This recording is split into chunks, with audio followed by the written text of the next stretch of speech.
আমাদের জুলাই সনদ নিয়ে যে কথাটা হচ্ছিল এখানে, যে জুলাই সনদ আসলে গণঅভ্যুত্থানের যে আকাঙ্ক্ষা, সেই আকাঙ্ক্ষার বৈষম্য মুক্তির যে আকাঙ্ক্ষা, সেই আকাঙ্ক্ষার দলিল না। সেখানে সবার আকাঙ্ক্ষা যে বাস্তবায়িত হয়েছে সেটা না। শ্রমজীবী মানুষের কথা যদি বলি, কৃষকের কথা যদি বলি, বিশেষ করে নারীদের কথা যদি বলি, সেই জুলাই সনদ অনেক নারী সেটা গ্রহণ করতে পারে নাই।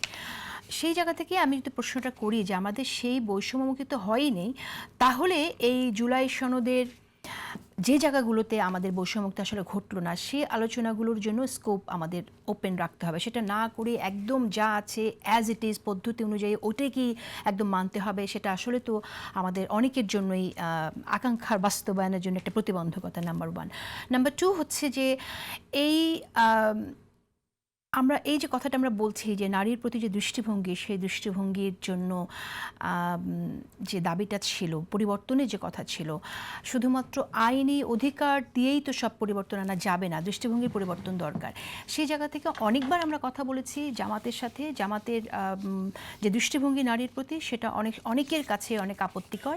আমরা সম্প্রতি একজন জামাতের সংসদ সদস্যকে দেখলাম, তিনি সংসদে তার পাশে নারীরা বসে আছেন, তাদের শরীর নিয়ে তিনি মন্তব্য করছেন। এমন বডি শেমিং, কুরুচিপূর্ণ মন্তব্য একজন সংসদ সদস্য করতে পারেন কি না? মার্দিয়া মমতাজ।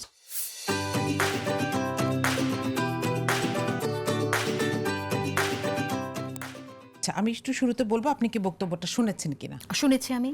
হ্যাঁ, কি বলা হয়েছিল আমি একটু আপনাকে সেখানে বলি। বলা আপনি হয়েছে যে দেখেন সেই নারীদের পেট এরকম, তাদের না না না, কাটলে আপনি তাহলে শুনেন নাই। না না না, আমি শুনেছি এটা, এবং এই কথাটা সংসদে হয় নাই, সংসদের বাইরে বলেছে, একটা ওয়াজের মধ্যে বলেছেন তিনি। আমি আপনাকে এক্সাক্ট ওয়ার্ডিংটা বলি।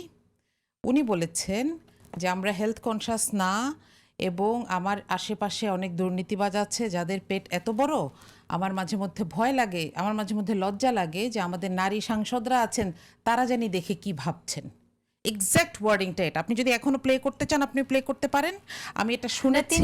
তিনি নাম উল্লেখ করে করে সেই সংসদ সদস্যদের কথা বলেছেন, তিনজনের কথা বলেছেন, এবং বলেছেন যে আমার আপাদের জন্য লজ্জা লাগে যে আপারা যখন এরকম দেখেন তখন আপারা কি চিন্তা করেন। আপনি একটু শুনে দেখবেন, আমার মনে হয় আপনি এখানে প্লে করতে পারেন। হ্যাঁ না, এইটা বক্তব্যটা ঠিক তা ছিল না। আপনি যেটা বলছেন এটা সঠিক না। এটা সঠিক না। আমার মনে হয় বক্তব্যটা আপনি আমরা একটু play শুনেছি, করেন। আমি নিজে বক্তব্যটা শুনেছি আমি আমরা। পুরোটা শুনেছি। সেই বক্তব্যটাতে এখানে বলা হয়েছে তাদের আমি জানি না তাহলে আপনি অন্য কোনোটা নিয়ে কথা বলছেন কি না। আমি যেটা শুনেছি আমি এক্সাক্ট বললাম। উনি তিনজন নারী সাংসদের কথা বলেছেন এবং বলেছেন তিনজন নারী সংসদ সদস্যের কথা তিনি বলেছেন। তারা এই যে অনেকের এত দুর্নীতি করে কতগুলো ব্রিজ জানি এটার ভিতর আছে, দুর্নীতির কথা ইন্ডিকেট করছিলেন, এবং উনি বলছিলেন যে মহিলা যারা সাংসদ আছেন তাদেরকে আপা বলে সম্বোধন করেছেন এবং বলেছেন আপনি চাইলে প্লে করতে পারেন। আমি নিজে শুনে এসেছি। তো আমার মনে হয় এটা নিয়ে এক্সাজারেশন হচ্ছে, কারণ এটা এমন একটা দলের একজন সদস্য বলেছেন, সংসদ সদস্য বলেছেন, যার কাছ থেকে আমরা নৈতিকতার চূড়ান্ত ভালো অবস্থানগুলো আশা করি। আমি আপনার সাথে একটা জায়গায় একমত যে তার সংসদ সদস্য পদের তো একটা ডিসেন্সি আছে, তিনি সেটা নিয়ে এভাবে বলতে পারেন না। তবে এখানে এটা একজন পুরুষকেও বলবেন না, বলা উচিত না।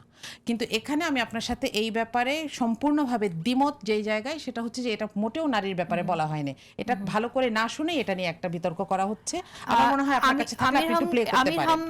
হামজা নারীদের নিয়ে এর আগেও এরকম মন্তব্য করেছেন, সেটা কথা এজন্যই আমি আপনাকে বললাম যে তাকে ডিসেন্সি শিখতে হবে। এটা আরেকটা কথা। এটা কি ডিসেন্সি নাকি দৃষ্টিভঙ্গি? তিনি তো বলেছেন আল্লাহর নাম নিয়ে রাশনিকা মান্দানার দিকে তাকান। বিশ্বের 158টি দেশের চেহারার কাটিং আমি চেক করে দেখেছি, তার মধ্যে রাশনিকা মান্দানা সবচেয়ে সুন্দর।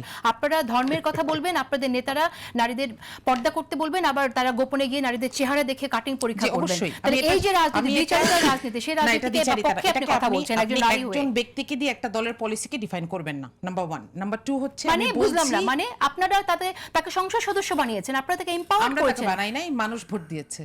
আপনারা তাকে পাঠিয়েছেন, আপনার দলের সদস্যদেরকে আপনারা তাকে ভোট দিতে বলেছেন। মানুষ ভোট না দিলে তো তিনি সেখানে আসেন না। আপনারা না বললে তো তিনি ভোট পেতেন না। আমি আপনাকে বলছি, আমি তার পলিসিটার সাথে কোনোভাবেই একমত না। তাকে ডিসেন্সি শিখতে হবে, কথাবার্তা বলেন, চিন্তা ভাবনার বলেন।